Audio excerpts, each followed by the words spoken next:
Hi, fellow Church of God pastors and leaders. My name is Angela Sages, and I am the new pastor at Bridge Community Church in Federalsburg, Maryland. You may have known this church as First Church of God, and you may have heard that there have been some changes. I would like to share what God is doing. My family and I moved to Federalsburg at the end of January. We specifically relocated here to put to death First Church of God, to restart or resurrect what is now Bridge Community Church. And while I'm new to the CDP and have never lived in this part of the country before, I'm not new to the Church of God. My dad is the Church of God pastor, serving his home ministry in Ohio. I served as a youth pastor for 13 years in both Ohio and Indiana.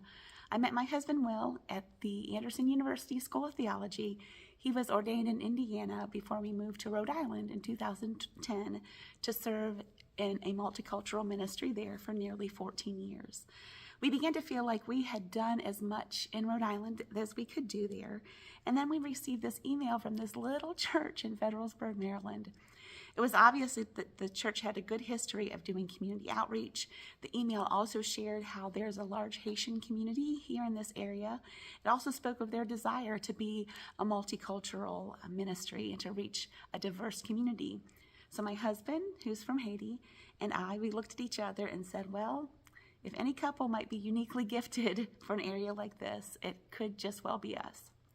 So that email turned into some conversations and then a candidating weekend, and yet it became real obvious that when we came down here to candidate that there was much, much more to be done to get the church in a healthy state than for them just to get another pastor.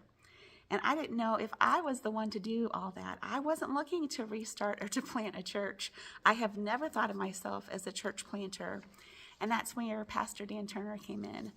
We had already been in conversation months before about churches in New England that might need a restart. Little did I know where that conversation would lead. So we prayed and we prayed, lots and lots of praying. And we asked God to open doors or shut them. And he started to open them one at a time. And we walked through each open door.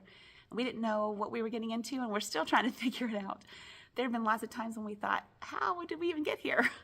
We didn't know much at all about this area until we were here, and then we found out the real deal. We found out that there's a great deal of poverty here. We found out that this is an area where substance abuse and addiction is very high. It's an area where transportation is an issue and where opportunities are few for people who do desire to get out of poverty. It would be easy to get discouraged as we look at all the problems, and yet there's also great potential. We banded together with other churches that are working together to collaborate to reach middle school and high school families and students. We have determined that we need to work together to build his kingdom rather than trying to build our own individual church kingdoms. And the schools are open to churches being involved. Social service agencies have welcomed me into partnerships. Our local town government has welcomed us in partnership. Every door that I have knocked on to talk to community leaders and to talk about the church has been opened. It's really been amazing.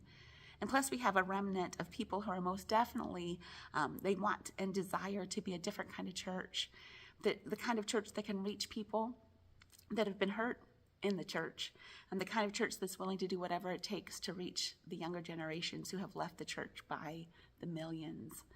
And we desire to reflect the rich diversity in our community. Segregation is a real problem in God's church and in our town. In fact, in this little town, there's an actual bridge that spans a river. And one side of the bridge is more racially diverse, and the other side looks a bit more like me.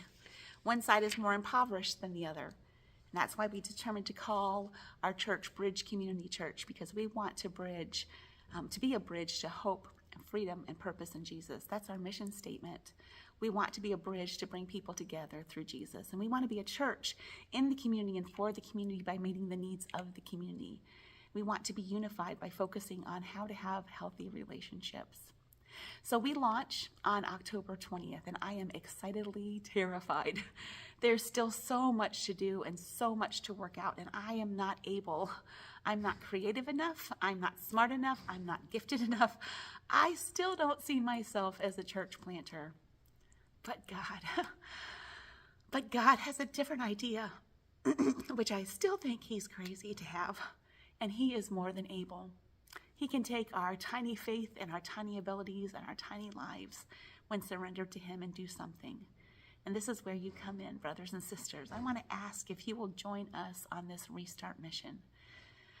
First, we need prayer partners. We need as many prayers as we can get. We have only been sustained through prayer. And I know that some of you are already familiar with the work here. I've had the honor to speak with some of you who serve in the CDP as elders, and some on the CDP serve on our Restart Board for this church. I know you have been praying it up, so thank you very much. And the next way you can be involved in the Restart mission is through financial support. As you can imagine, there are many expenses to restarting a church, and I am so thankful for the CDP District being willing to financially support the restart efforts here and putting in place benchmarks to help us grow through your support.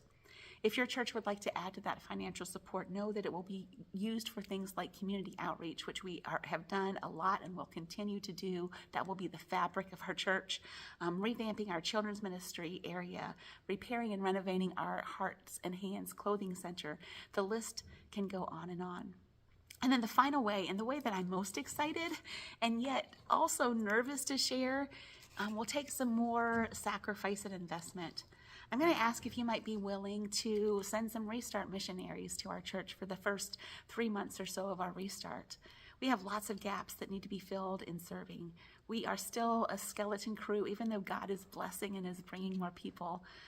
But we've gotten a lot done as a skeleton crew. But imagine what else could be done with an infusion of some additional folks. Our current gaps are in our Bridge Kids, our children's ministry, our tech and our media, worship ministry, and secretarial and administrative work, as well as others. We also just need people to fill seats to keep the momentum going. For people to join us on that launch date would be huge, and for people who would be able to sacrifice and come beyond once a month, twice a month, every week would be incredible. Are there people in your congregation who might just be willing to attend and possibly serve with us for a time? I know as a pastor how in the church, how it is to feel that pinch of having more ministry positions to fill than having those consistent, faithful volunteers to fill them. And I also know we're across the bridge on the eastern shores, and most of your churches and people live an hour plus from us. But it would definitely be a sacrifice in many ways. This truly would be to serve as a 3-month restart missionary. So I'm just asking through this introduction that you would pray about all these things and think about them, discuss them, and see what God might draw you and those in your congregation to do. We know this full well that God will do the drawing as we do the praying and the surrendering.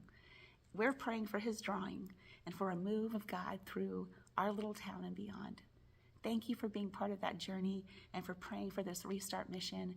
I look forward to meeting each of you in person in a week or so at our General Assembly meeting. May God richly bless you.